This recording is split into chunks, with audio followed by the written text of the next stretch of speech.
দেখা সাক্ষাৎ হওয়ার প্রয়োজন ছিল, তাই না? আত্মীয়দের সাথে সাক্ষাৎ হয়েছে, তরিকার আত্মীয় যারা, সংগঠনের আত্মীয় স্বজন যারা, তাদের সাথেও একটু দেখা সাক্ষাৎ হওয়া দরকার ছিল। আশা করা যায় সেই কাজটা সামান্য হলেও আজকে হইলো, তাই না? এজন্য সবাই খুশি তো আলহামদুলিল্লাহ। অনেক দূর দূরান্ত থেকে অনেকে আসছেন, কষ্ট করেছেন, হুন্ডার তেল পড়েছেন, টাকা খরচ করে আসছেন।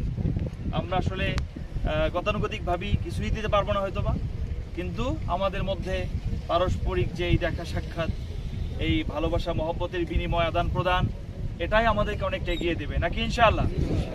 আমাদের ইসলামী আন্দোলন বাংলাদেশ, একটা কথা আমাদের তৃণমূল থেকে আসে যে তৃণমূল ইসলামী আন্দোলন কেন্দ্রীয় কমিটি ভাবছে কিনা সারা দেশে সংগঠন জাতীয় নির্বাচনের পরে একটা দৃশ্যমান যে হোঁচট খেলো, এটা থেকে উত্তরণ করার জন্য ইসলামী আন্দোলন কেন্দ্রীয় কমিটি বা অন্যান্য সংগঠনের কেন্দ্রীয় কমিটি তারা গভীরভাবে ভাবছে কিনা আমাদেরকে নিয়ে তারা কি করতে চায়। আপনাদের এই প্রশ্ন আছে না?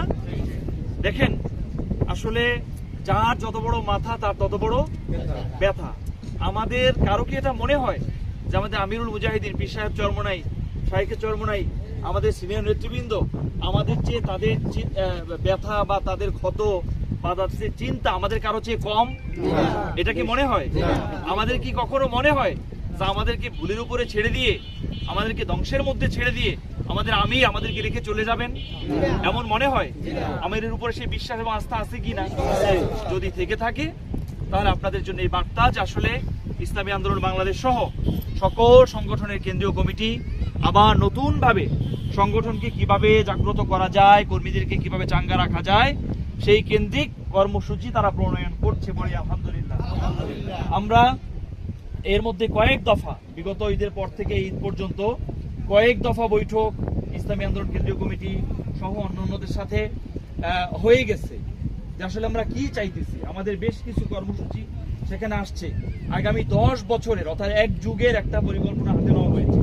সেটা কিভাবে আরো ছানবিন করে, আরো দেখে শুনে কতটা নিখুঁত নির্ভুল করা যায়, সে লক্ষ্যে কেন্দ্রীয় কমিটি সহ যারা আমাদের পরামর্শ পরিষদ আছেন কেউ বসে নাই, এবং আমাদের দেশের যারা বিজ্ঞ ব্যক্তি আছেন তাদেরও সহযোগিতা এক্ষেত্রে আমরা নিচ্ছি যে আপনারা আমাদেরকে প্রত্যেকটা ক্ষেত্রে সহযোগিতা করেন। আমাদের অর্থনীতি কিভাবে ডেভেলপ করা যায়, আপনারাই তো বলেন যে সংগঠনের অর্থনীতিটা একটু ভালো করা দরকার, বলি কিনা আমরা? আবার আমাদের সাংগঠনিক অন্যান্য সেক্টরগুলি, সামাজিক ক্ষেত্রগুলি আর একটু মজবুত করা দরকার। এই প্রত্যেকে যে যেই খাতে, যেই ব্যক্তি যেই খাতে প্রসিদ্ধ এবং যে যেই খাতে বিজ্ঞ অভিজ্ঞ, আমরা তাদের সহযোগিতা নিয়ে সেইভাবে কর্মসূচি প্রণয়ন করার কাজ চলমান আছে। বলি আলহামদুলিল্লাহ। অতএব আমাদেরকে সংগঠন ছেড়ে দেয় নাই, এবং ইসলামী আন্দোলন বাংলাদেশে